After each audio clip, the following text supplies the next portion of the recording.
당장 짐 싸서 나가. 스톡홀름 외곽 200년 된 저택에서 68세 건축사학자의 분노가 폭발했습니다. 한국 며느리를 향한 추방 명령이었죠. 18세기 바닥을 훼손했어. 용서 못해. 하지만 2주 후 이 여인은 며느리 앞에 무릎 꿇었습니다. 그녀의 저택에서 도대체 무슨 일이 벌어진 걸까요? 남편은 저체온증으로 쓰러졌고 아들마저 집을 떠났습니다. 30년 건축 연구가 무너지는 순간 그녀는 따뜻한 바닥 위에서 처음으로 울었습니다. 스웨덴 문화재청이 역사상 최고의 복원이라 인정한 3000년 한국 기술의 기적. 지금부터 한 건축사학자의 뼈아픈 고백을 시작합니다. 영상 시작 전에 구독과 좋아요 버튼을 눌러주시고 지금 이 이야기를 어디에서 듣고 계신지도 댓글로 알려주세요. 그럼 바로 시작할게요. 안녕하세요. 저는 에바입니다. 스웨덴 스톡홀름 외곽에서 200년 된 저택을 지키며 살아온 68세 건축사학자죠. 이 저택은 1780년대에 지어진 귀족의 별장이었어요. 3층 규모의 방이 12개나 됩니다. 제 할아버지가 1920년에 구입하셨고 저는 여기서 태어났죠. 스웨덴 문화재청에 등록된 보호 건축물이기도 합니다.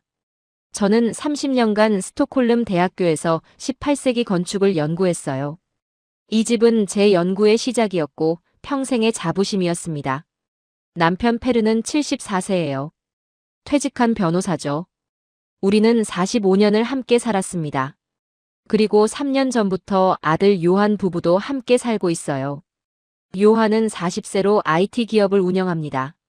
3년 전 독일 출장에서 한 여성을 데려왔어요. 한국 사람이었죠. 이름은 김지은, 당시 32세였습니다. 건축공학을 공부했다고 하더군요. 처음 지은을 봤을 때 저는 당황했어요. 우리 가문에 아시아인이 들어온다는 게 낯설었거든요. 하지만 페르가 말했습니다.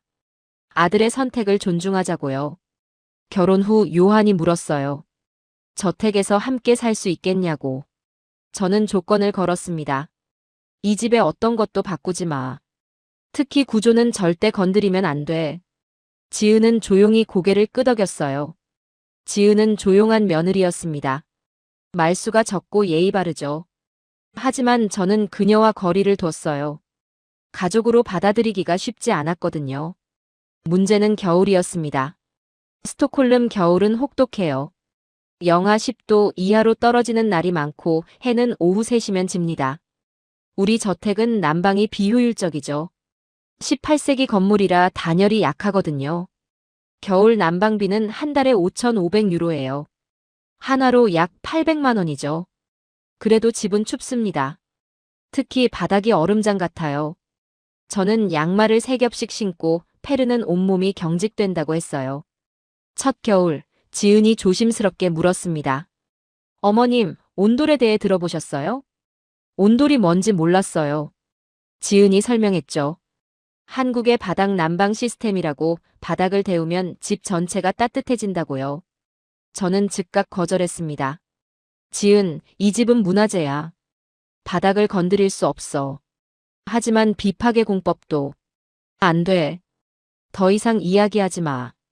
지은은 입을 다물었어요. 하지만 두 번째 겨울에 또 꺼냈습니다.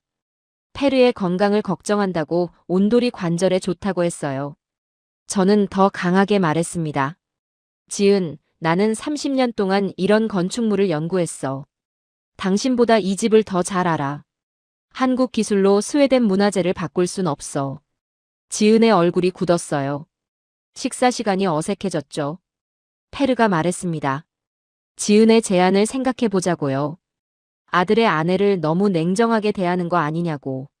저는 화를 냈어요. 당신은 이 집이 얼마나 소중한지 몰라. 200년 역사를 동양 기술로 망칠 순 없어. 페르는 더 이상 말하지 않았습니다. 세 번째 겨울이 왔어요. 작년보다 더 추웠습니다. 11월부터 영하 15도까지 떨어졌죠. 페르의 건강이 눈에 띄게 나빠졌어요.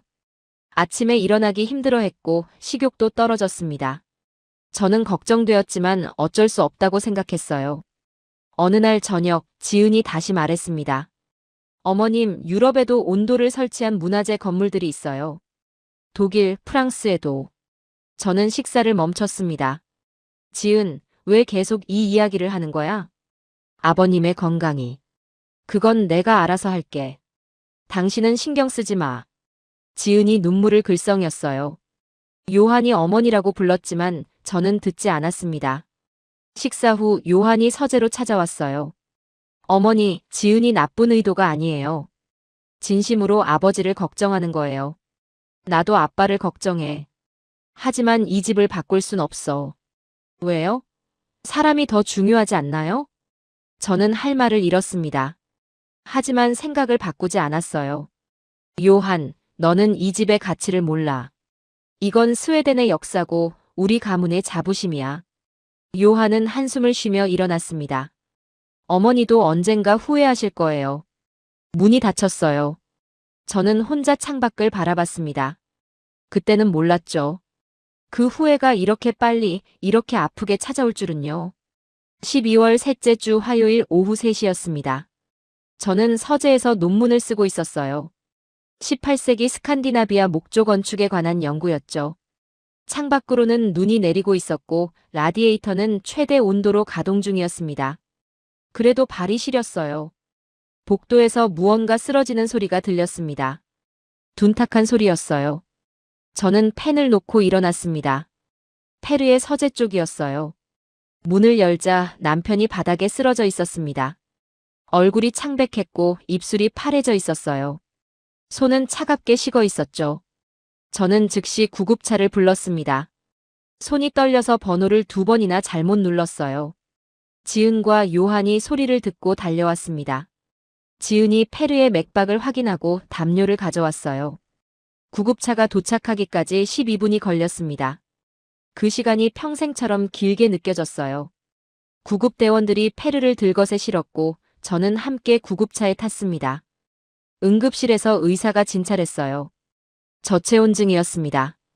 체온이 34.8도까지 떨어져 있었죠. 정상 체온은 36.5도에서 37도 사이인데 말이에요. 의사는 50대 초반의 여성이었습니다. 진지한 표정으로 저를 복도로 불러냈어요. 그녀가 말했습니다. 페르의 심장이 약해져 있다고요. 저체온증이 반복되면 심장 부정맥이 올 수 있다고 했습니다. 그리고 마지막 질문이 저를 얼어붙게 만들었어요. 집안 온도가 어느 정도냐고 물었습니다. 저는 대답했죠. 라디에이터를 최대로 틀어도 실내 온도가 16도에서 18도 사이라고요. 의사는 고개를 저었습니다. 74세 노인에게는 최소 20도 이상이 필요하다고 했어요. 특히 바닥이 차가우면 혈액순환에 문제가 생긴다고 설명했습니다. 발에서 시작된 냉기가 온몸으로 퍼진다고요. 저는 그 말을 듣는 순간 숨이 막혔습니다. 병원에서 3시간을 기다렸어요. 페르는 집중 치료실에 있었습니다. 저는 복도 벤치에 앉아 멍하니 벽을 쳐다봤어요. 요한과 지은도 와 있었지만 우리는 거의 말을 하지 않았습니다. 밤 9시쯤 페르가 일반 병실로 옮겨졌어요. 의식은 돌아왔지만 매우 약해 보였습니다. 저는 침대 옆에 앉아 그의 손을 잡았어요. 손이 여전히 차가웠습니다. 페르는 미안하다고 했어요. 자기 때문에 걱정을 끼쳤다고요. 저는 고개를 저었습니다. 미안한 건 제가 아니냐고 집을 따뜻하게 못해서 이런 일이 생긴 거라고 말했어요. 페르는 괜찮다고 원래 추운 게 스웨덴 아니냐고 웃으려 했지만 기침만 나왔습니다. 자정 무렵 집으로 돌아왔어요. 현관문을 열자 차가운 공기가 얼굴을 때렸습니다. 난방을 켜두고 나왔는데도 집 안이 냉장고처럼 차가웠어요. 요한과 지은은 2층으로 올라갔고 저는 1층 거실에 혼자 앉았습니다. 라디에이터에 손을 댔어요. 뜨거웠지만 열기는 위로만 올라갈 뿐 바닥은 얼음장이었습니다. 다음 날 아침 일찍 지은이 거실로 내려왔어요. 저는 소파에서 한숨도 못 잤습니다. 지은은 따뜻한 차를 내밀었어요. 저는 받아들었지만 마시지 않았습니다. 지은이 조심스럽게 말을 꺼냈어요. 아버님을 위해 온도를 한 번만 고려해달라고요. 방 하나만이라도 설치하면 아버님이 그 방에서 지낼 수 있다고 했습니다. 저는 고개를 저었습니다. 지금 페르가 위독한데 집 공사 이야기를 하느냐고 동양 기술로 우리 저택을 바꾸자는 거냐고 물었어요. 지은은 그게 아니라고 아버님의 생명이 걸린 문제라고 말했습니다. 하지만 저는 듣고 싶지 않았어요. 차를 탁자에 내려놓고 서재로 들어가 문을 닫았습니다. 페르는 일주일 후 퇴원했어요. 의사는 집 온도를 최소 20도 이상 유지하라고 당부했습니다. 저는 난방을 더 세게 틀었죠. 난방비는 6,500유로로 올랐지만 어쩔 수 없었어요. 하지만 소용없었습니다. 라디에이터를 아무리 높여도 바닥은 여전히 차갑고 페르는 침실에서 이불을 두껍게 덮고 누워 있어야 했어요. 저는 매일 페르의 방에 들어가 손을 잡고 앉아 있었습니다. 그의 얼굴이 점점 수척해지는 게 보였어요. 기침도 잦아졌고 밤에 잠도 제대로 못 잤습니다. 12월 말, 저는 독일 건축학회로부터 연락을 받았어요. 베를린에서 열리는 심포지엄 초청이었습니다. 18세기 건축 보존에 관한 발표를 해달라는 요청이었죠. 2주간의 일정이었어요. 저는 고민했습니다. 페르 상태가 좋지 않은데 출장을 가도 될까? 하지만 이건 제가 1년 전부터 준비한 발표였어요. 유럽 건축사학자들이 모이는 중요한 자리였습니다. 요한에게 물었어요. 제가 없는 동안 아버지를 잘 돌볼 수 있겠냐고요. 요한은 고개를 끄덕이며 걱정하지 말라고 했습니다. 출발 전날 밤 페르를 찾아갔어요. 그는 침대에 누워 있었습니다. 얼굴이 많이 야위어 있었죠. 저는 그의 손을 잡고 말했어요.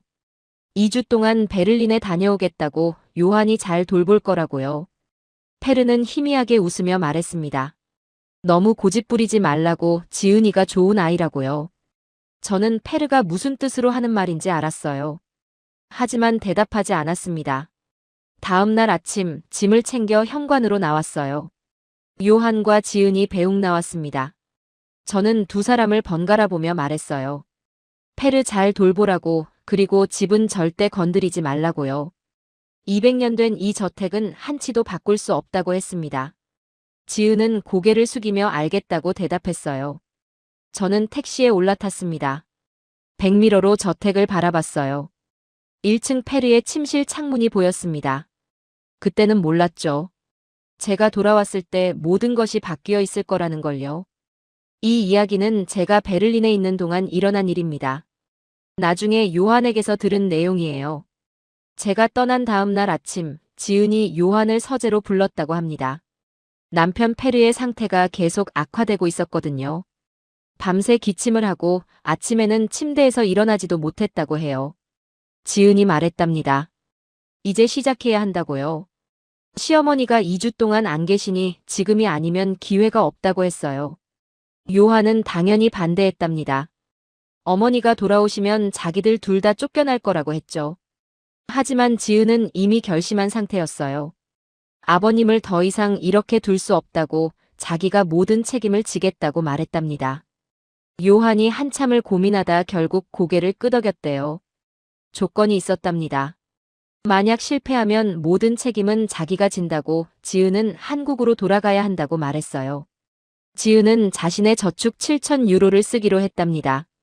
그리고 이미 독일에 사는 한국인 온돌 기술자들을 알아봐뒀다고 하더군요. 건축공학을 공부했던 지은답게 준비가 철저했어요.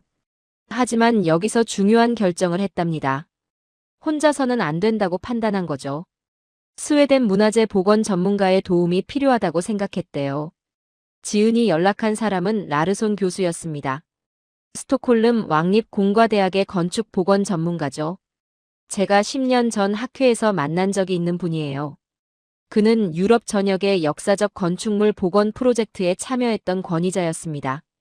라르손 교수가 저택을 방문했을 때 놀랐다고 해요. 한국 며느리가 이렇게 체계적으로 계획을 세워뒀다는 게 신기했대요. 지은은 18세기 저택 바닥 구조 자료, 온돌 시스템 설계도, 비파괴 공법, 연구 논문까지 준비해뒀거든요. 라르손 교수가 말했답니다. 이건 가능하다고요. 원형을 해치지 않고 온도를 설치할 수 있다고 했어요. 다만 정밀한 3D 스캔과 구조 분석이 필요하다고 했습니다. 비용은 예상보다 많이 나왔어요. 페르의 서재 한 방만 하는데 12,000유로가 필요했답니다. 지은의 저축으로는 부족했죠. 요한이 자신의 회사 자금에서 대출을 받기로 결정했다고 합니다. 독일 함부르크에서 김 기술자와 박 기술자가 왔어요. 두 사람 모두 20년 경력의 온돌 전문가였답니다. 라르손 교수의 보건팀 3명도 합류했고요. 공사 첫날, 팀은 페르의 서재를 3D 스캐너로 완벽하게 기록했답니다. 바닥의 모든 나무판, 못 하나하나까지 디지털 데이터로 남겼어요. 나중에 문제가 생기면 원상복구할 수 있도록요. 이틀째 되는 날, 조심스럽게 바닥 나무판을 드러냈답니다. 200년 된 오크나무 바닥이 하나씩 번호를 매겨 분리되었어요. 바닥이 거치자 모두가 놀랐답니다. 아래쪽 목재 구조가 심하게 부식되어 있었거든요. 곰팡이도 가득했고요. 라르손 교수가 말했답니다. 이 상태로 몇 년 더 두었으면 바닥이 무너질 뻔했다고요. 지은의 얼굴이 창백해졌답니다. 구조 보강이 필요하다는 뜻이었거든요.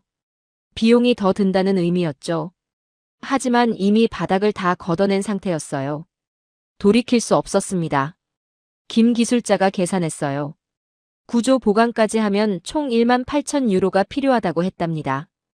요한이 추가 대출을 받기로 했어요. 공사는 계속되었답니다.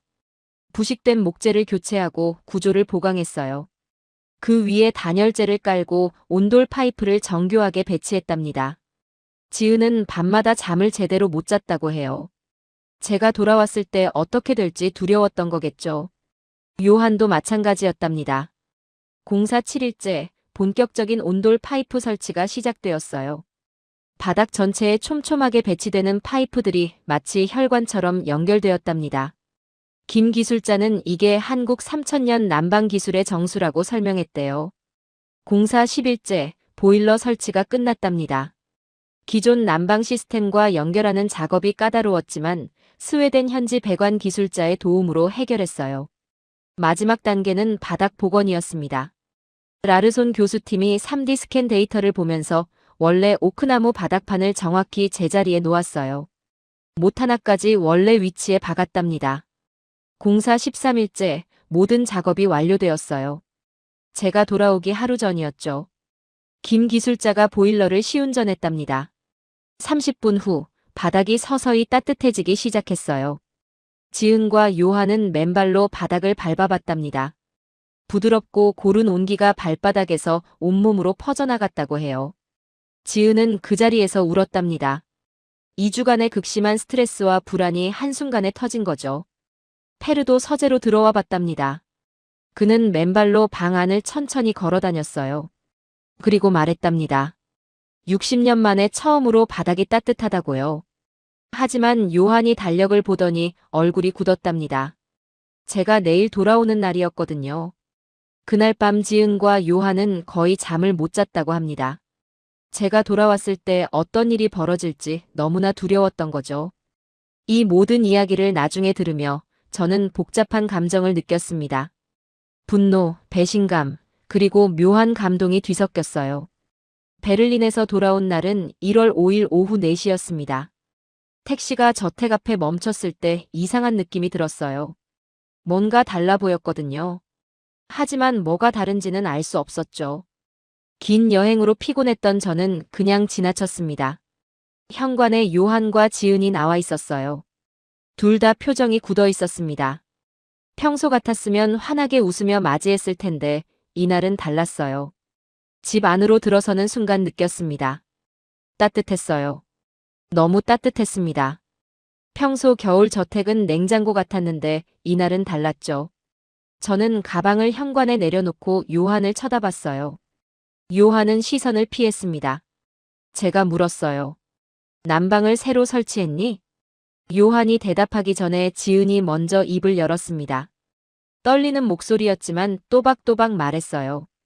어머님 죄송합니다. 아버님 서재에 온돌을 설치했습니다. 그 순간 제 머릿속이 하얘졌습니다. 온돌? 제가 그렇게 반대했던 바로 그것을? 저는 2층으로 올라갔습니다. 요한과 지은이 뒤따라왔어요. 페르의 서재 문을 벌컥 열었습니다. 방은 따뜻했어요. 이상할 정도로 따뜻했습니다. 페르는 책상 앞에 앉아 계셨어요. 맨발이었습니다. 겨울에 맨발로 방에 계신다는 게 믿기지 않았죠. 바닥을 쳐다봤습니다. 200년 된 오크나무 바닥은 그대로 있었어요. 하지만 뭔가 달랐습니다. 느낌이 달랐어요. 저는 신발을 벗고 바닥을 밟아봤습니다. 따뜻했습니다. 나무 바닥에서 부드러운 온기가 올라왔어요. 저는 요한을 돌아봤습니다. 설명해봐. 요한이 말했어요. 문화재 복원 전문가와 함께 작업했다고, 원형을 전부 보존했다고, 3D 스캔으로 기록했다고 설명했습니다. 하지만 저는 듣고 싶지 않았어요. 내가 뭐라고 했어? 집은 절대 건드리지 말라고 했잖아. 페르가 일어서서 말했습니다. 자기가 허락했다고, 지은이는 자기 건강을 위해 한 일이라고 했어요. 하지만 저는 받아들일 수 없었습니다. 30년간 지켜온 원칙이 무너진 기분이었거든요. 제가 2주 집을 비운 사이에 제 등 뒤에서 이런 일을 저질렀다는 게 배신감으로 느껴졌어요. 복도로 나왔습니다. 지은이 따라 나왔어요. 저는 그녀를 똑바로 쳐다보며 말했습니다. 짐 싸. 당장 이 집에서 나가. 지은의 얼굴이 창백해졌어요. 눈물이 주르륵 흘러내렸습니다. 하지만 저는 마음을 돌리지 않았어요. 요한이 제 앞을 막아섰습니다. 어머니, 이건 지은이만의 잘못이 아니에요. 저도 동의했어요. 그럼 너도 나가. 정말 그러실 거예요? 그래. 둘 다 나가. 당장. 요한은 고개를 끄덕였습니다. 그리고 지은의 손을 잡고 2층으로 올라갔어요. 30분 후, 두 사람은 큰 가방 2개를 들고 내려왔습니다. 현관에서 요한이 마지막으로 말했어요. 어머니, 언젠가 후회하실 겁니다. 문이 닫혔습니다. 저는 거실로 돌아와 소파에 앉았어요. 텅 빈 집이 고요했습니다. 페르가 거실로 내려왔어요. 그는 제 맞은편에 앉았습니다. 아무 말도 하지 않았어요. 그냥 저를 쳐다봤습니다. 실망한 눈빛이었어요. 저는 페르를 쳐다볼 수 없었습니다. 창밖을 봤어요.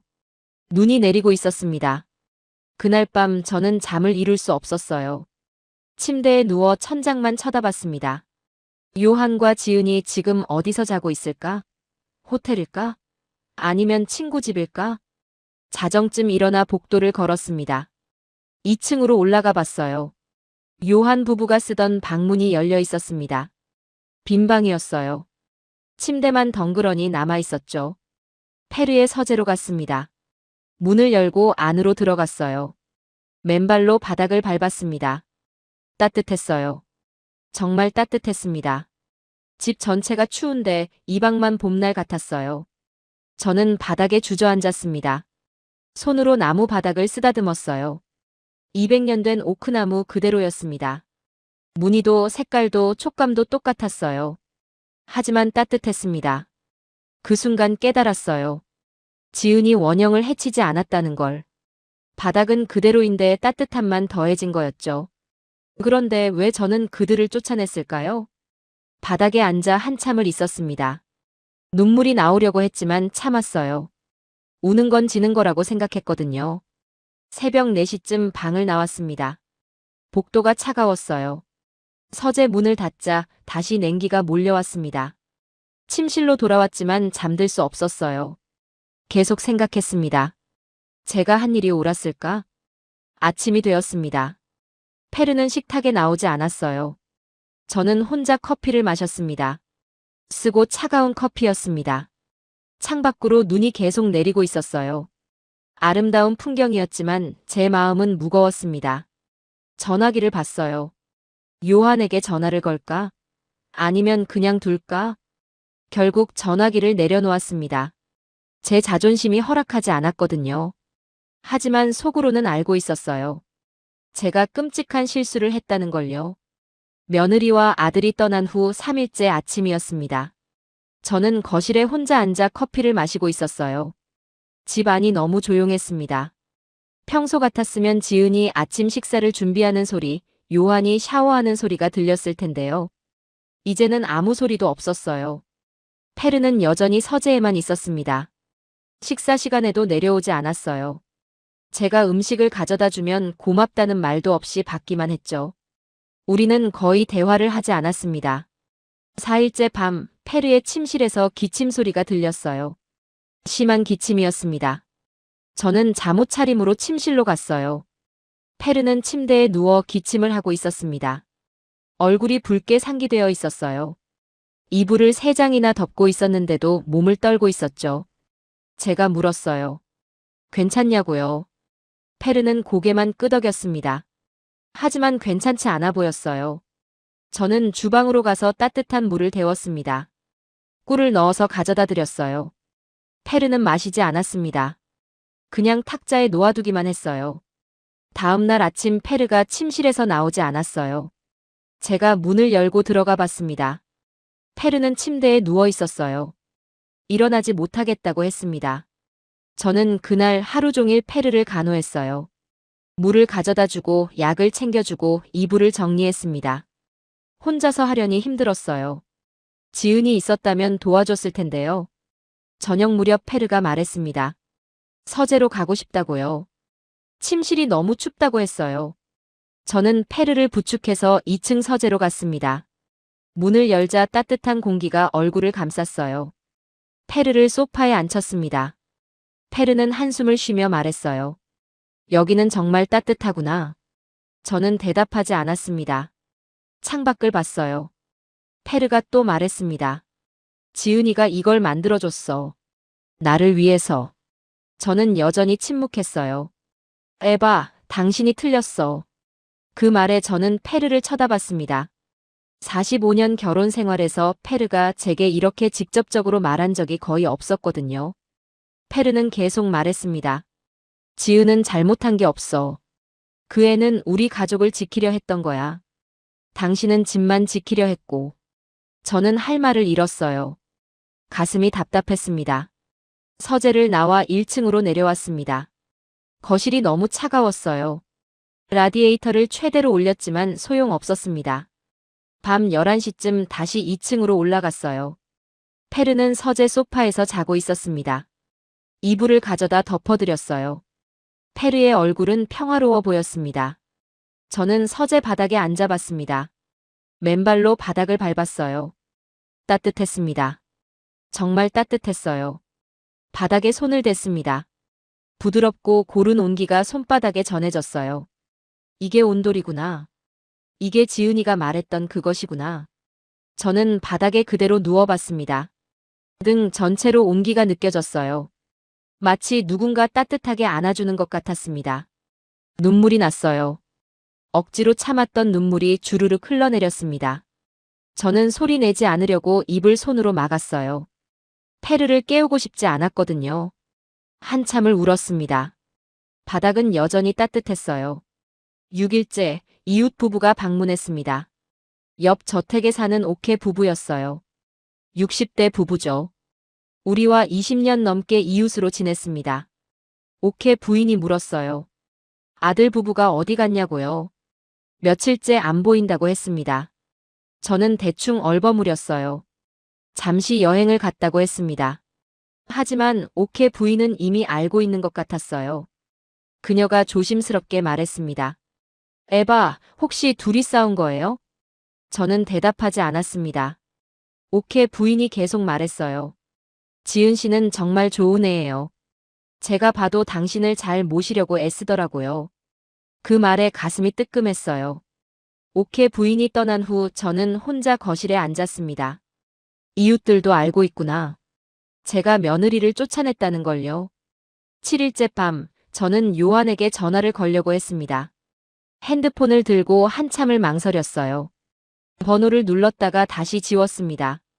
3번이나 반복했죠. 결국 전화하지 못했어요. 뭐라고 말해야 할지 모르겠더라고요. 미안하다고, 돌아오라고, 그런 말들이 목구멍에서 나오지 않았습니다. 그날 밤 페르가 또 기침을 심하게 했어요. 저는 서재로 올라가 봤습니다. 페르는 소파에 누워 숨을 헐떡이고 있었어요. 체온을 재봤습니다. 38.5도였어요. 열이 났습니다. 저는 즉시 구급차를 불렀어요. 2번째 응급실 방문이었습니다. 응급실 의사는 폐렴 초기 증상이라고 했어요. 입원이 필요하다고 했습니다. 저는 병원 복도 벤치에 앉아 있었어요. 새벽 2시였습니다. 복도는 텅 비어 있었고 형광등 불빛만 차갑게 빛나고 있었죠. 핸드폰을 봤습니다. 요한에게 연락해야 할까? 아버지가 입원했다고 알려줘야 하지 않을까? 하지만 또 망설여졌어요. 자존심이 방해했습니다. 새벽 4시쯤 페르가 병실로 옮겨졌어요. 산소 호흡기를 달고 있었습니다. 저는 침대 옆에 앉아 그의 손을 잡았어요. 페르는 잠들어 있었습니다. 얼굴이 너무 수척해 보였어요. 저는 생각했어요. 이게 다 제 잘못이구나. 제가 고집을 부려서 이렇게 됐구나. 창밖으로 해가 떠올랐습니다. 새로운 날이 시작되었어요. 하지만 제 마음속은 여전히 어두웠습니다. 페르는 병원에 일주일 입원했습니다. 저는 매일 병원에 갔어요. 아침 일찍 집을 나가서 밤늦게 돌아왔습니다. 병실에서 페르 옆에 앉아 있는 게 전부였어요. 페르는 여전히 저와 대화를 거의 하지 않았습니다. 입원 4일째, 페르의 상태가 조금 나아졌어요. 산소 호흡기를 뗄 수 있었습니다. 의사는 다행히 폐렴이 심해지기 전에 치료를 시작해서 회복이 빠르다고 했어요. 하지만 퇴원 후가 문제라고 했습니다. 집 환경을 개선하지 않으면 또 재발할 거라고 경고했어요. 실내 온도를 최소 21도 이상 유지하라고, 특히 바닥 온도가 중요하다고 강조했습니다. 저는 고개를 끄덕였지만 막막했어요. 우리 저택에서 바닥을 따뜻하게 한다는 건 불가능했으니까요.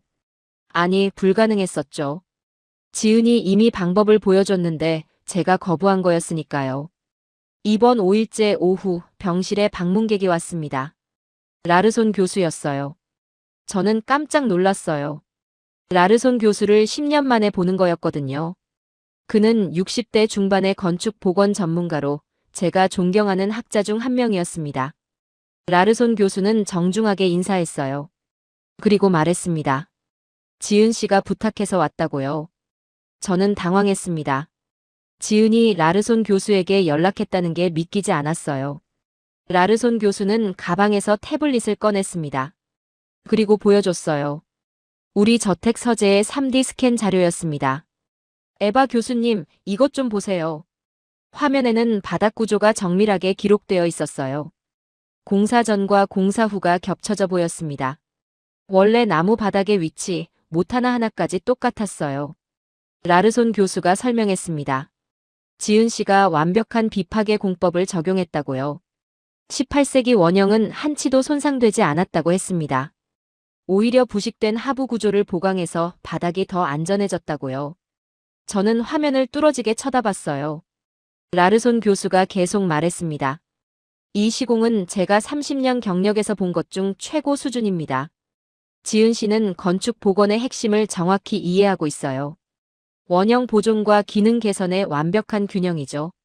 저는 아무 말도 할 수 없었어요. 라르손 교수가 태블릿을 접으며 말했습니다. 에바 교수님, 저는 당신을 오랫동안 존경해왔습니다. 하지만 이번엔 당신이 틀렸어요. 그 말이 가슴에 꽂혔어요. 당신 며느리는 천재예요. 그런데 당신은 그 애를 쫓아냈죠. 저는 고개를 숙였습니다. 라르손 교수가 마지막으로 말했어요.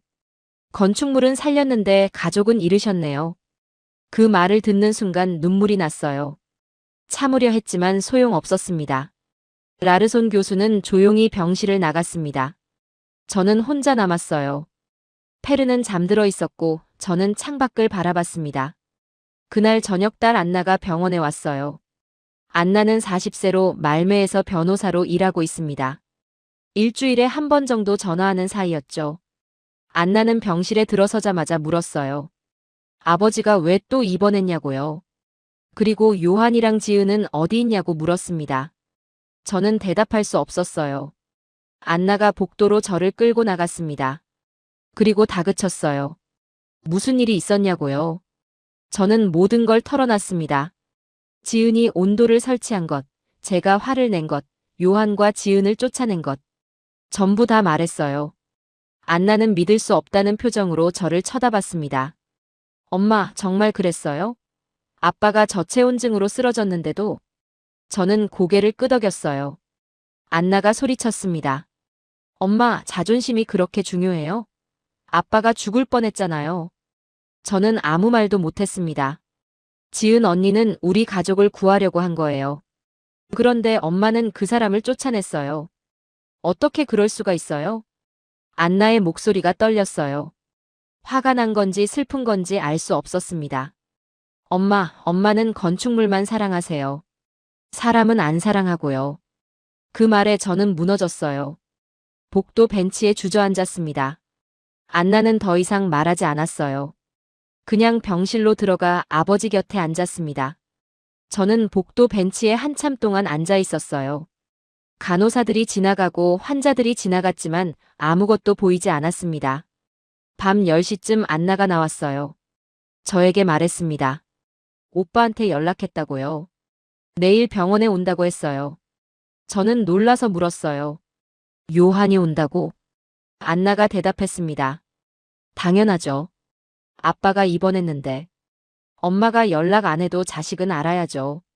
안나는 그대로 집으로 갔어요. 저는 병실로 돌아가지 못하고 복도에 남았습니다. 핸드폰을 봤어요. 요한에게 문자를 쓰려다가 지웠습니다. 뭐라고 써야 할지 몰랐어요. 미안하다고, 돌아오라고. 그 말들이 화면에 타이핑되지 않았습니다. 자정이 지나 병실로 들어갔어요. 페르는 잠들어 있었습니다. 저는 침대 옆 의자에 앉았어요. 페르의 손을 잡았습니다. 여전히 차갑고 말랐어요. 저는 속삭였습니다. 아무도 듣지 못하게 작은 목소리로요. 여보, 미안해요. 내가 틀렸어요. 페르는 대답하지 않았어요. 그냥 잠들어 있었습니다. 저는 페르의 손을 꽉 잡고 눈을 감았어요. 내일 요한을 만나면 뭐라고 말해야 할까? 지은을 만나면 어떻게 사과해야 할까? 생각할수록 막막했습니다. 하지만 한 가지는 확실했어요. 이제 더 이상 미룰 수 없다는 것. 다음 날 아침 10시, 요한과 지은이 병실에 들어왔습니다. 저는 복도 벤치에 앉아 있었어요. 두 사람을 보는 순간 가슴이 철렁 내려앉았습니다. 일주일 만에 보는 아들과 며느리였죠. 요한은 저를 쳐다보지도 않고 병실로 들어갔어요. 지은은 잠깐 저를 봤지만 곧 시선을 피했습니다. 저는 일어서지 못했어요. 다리에 힘이 없었거든요. 30분쯤 지났을까요? 병실 문이 열리고 요한이 나왔습니다. 저에게 다가와 조용히 말했어요. 아버지가 저를 부른다고요. 저는 떨리는 다리로 병실로 들어갔습니다. 페르는 침대에 앉아 있었고 지은은 창가에 서 있었어요. 페르가 말했습니다. 요한과 이야기를 나눴다고요. 모든 상황을 알게 됐다고 했어요. 그리고 저에게 물었습니다. 어떻게 할 거냐고요? 저는 지은을 봤어요. 그녀는 고개를 숙이고 있었습니다. 저는 천천히 지은에게 다가갔습니다. 그리고 그녀 앞에 섰어요. 지은. 목소리가 떨렸습니다. 미안해요. 내가 정말 잘못했어요. 지은이 고개를 들었어요. 눈이 빨갛게 부어 있었습니다. 저는 계속 말했습니다. 당신은 우리 가족을 위해 최선을 다했어요. 페르를 살리려고 우리 집을 지키려고 애썼죠. 그런데 나는 그걸 몰라봤어요. 눈물이 났어요. 이번엔 참지 않았습니다. 30년 동안 건축물만 생각했어요. 정작 중요한 건 사람인데, 가족인데. 나는 그걸 잊고 살았어요. 지은의 눈에도 눈물이 고였습니다. 저는 지은의 손을 잡았어요. 용서해 줄 수 있겠어요? 지은이 고개를 끄덕였습니다. 그리고 작은 목소리로 말했어요. 어머님, 저도 죄송해요. 허락 없이 공사를 진행해서요. 하지만 정말 아버님이 건강하셨으면 했어요. 우리는 그 자리에서 깨어났습니다. 3년 만에 처음으로요. 요한도 다가와 우리를 안았어요. 페르는 침대에서 웃고 있었습니다. 페르는 3일 후 퇴원했어요. 집으로 돌아온 페르는 곧장 서재로 갔습니다. 따뜻한 서재에서 소파에 누웠죠. 저는 지은과 함께 주방에서 저녁을 준비했어요. 일주일 만에 함께 요리하는 거였습니다. 어색했지만 나쁘지 않았어요. 저녁 식사 후 저는 지은에게 물었습니다. 다른 방에도 온도를 설치할 수 있냐고요. 지은은 놀란 표정이었어요. 정말로 원하시냐고 물었습니다. 저는 고개를 끄덕였어요.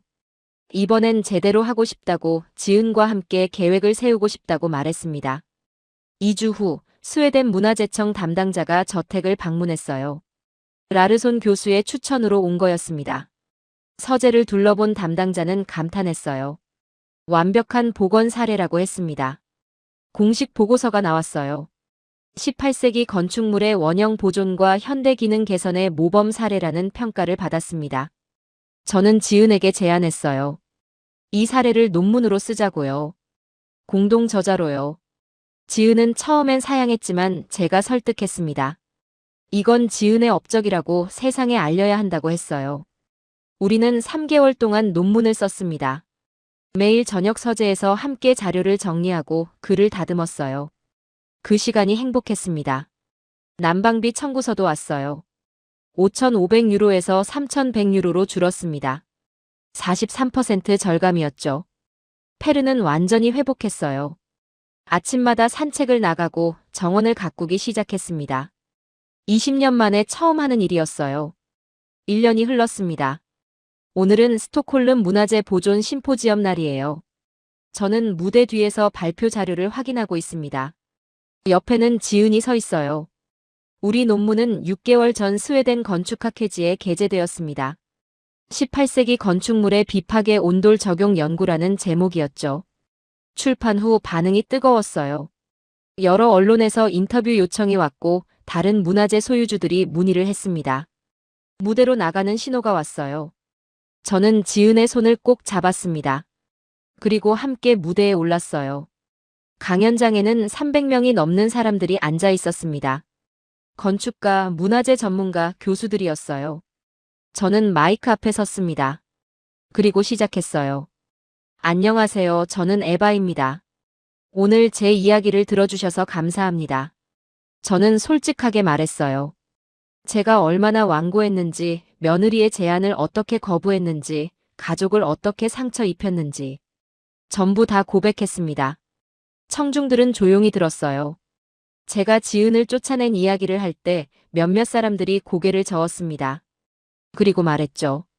제가 어떻게 깨달았는지, 지은이 얼마나 훌륭한 일을 했는지요.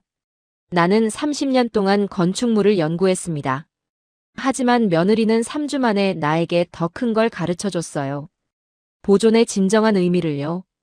저는 지은을 무대로 불렀습니다. 지은이 올라와 기술적인 부분을 설명했어요. 3D 스캔, 비파괴 공법, 에너지 효율. 청중들은 집중해서 들었습니다. 발표가 끝난 후 박수가 쏟아졌어요. 기립박수였습니다. 질의응답 시간에 손이 많이 올라왔어요. 한 건축가가 물었습니다. 다른 문화재에도 적용 가능하냐고요. 지은이 대답했어요. 가능하다고 각 건물의 특성에 맞게 설계하면 된다고 했습니다. 심포지엄이 끝난 후 5명의 문화재 소유주가 저희를 찾아왔어요. 자기 건물에도 온도를 설치하고 싶다고 했습니다. 저택으로 돌아오는 길, 저는 지은에게 물었어요. 컨설팅 회사를 차리는 게 어떻겠냐고요. 지은은 놀란 표정이었습니다. 정말 그래도 되냐고 물었어요. 저는 웃으며 대답했습니다. 당신은 이미 증명했어요. 이제 더 많은 사람들을 도와줘야죠.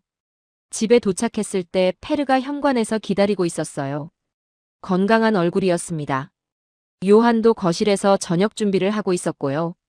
저녁 식사를 하며 우리는 미래 계획을 이야기했어요. 지은의 회사, 새로운 프로젝트, 가족여행. 대화가 끊이지 않았습니다. 식사 후 저는 서재로 갔어요. 맨발로 따뜻한 바닥을 밟으며 책상에 앉았습니다. 창밖으로 눈이 내리고 있었어요. 1년 전 이맘때 저는 고집스러운 건축사학자였습니다. 200년 전통만 지키려던 사람이었죠. 하지만 지금은 다릅니다. 저는 배웠어요. 진정한 전통은 과거를 박제하는 게 아니라 미래를 위해 진화하는 거라는 걸요. 페르가 서재로 들어왔어요. 제 옆에 앉았습니다. 에바, 행복해? 저는 고개를 끄덕였어요. 응, 정말 행복해. 페르가 웃었습니다. 나도 그래. 60년 만에 처음으로 따뜻한 겨울을 보내고 있어. 우리는 창밖을 함께 바라봤어요. 눈은 계속 내렸지만 집 안은 따뜻했습니다. 아래층에서 요한과 지은의 웃음소리가 들렸어요. 저는 페르의 손을 잡았습니다. 이것이 제가 원했던 겨울입니다. 따뜻하고 행복하고 사랑이 가득한 겨울. 나는 200년 저택을 지켰습니다. 하지만 지은은 300년을 위한 길을 열었어요. 68세 스웨덴 건축사학자 에바의 따뜻한 변화, 어떠셨나요? 한국 며느리 지은이 전한 3000년 온돌의 지혜가 200년 전통을 지키던 저택을 구했습니다. 고집도 편견도 사랑 앞에서는 녹아내렸죠. 진정한 보존은 과거를 박제하는 게 아니라 미래를 위해 진화하는 것. 에바가 배운 소중한 교훈이었습니다. 이 이야기가 마음에 드셨다면 좋아요와 구독 부탁드리고 한국 온돌 최고 댓글도 남겨주세요.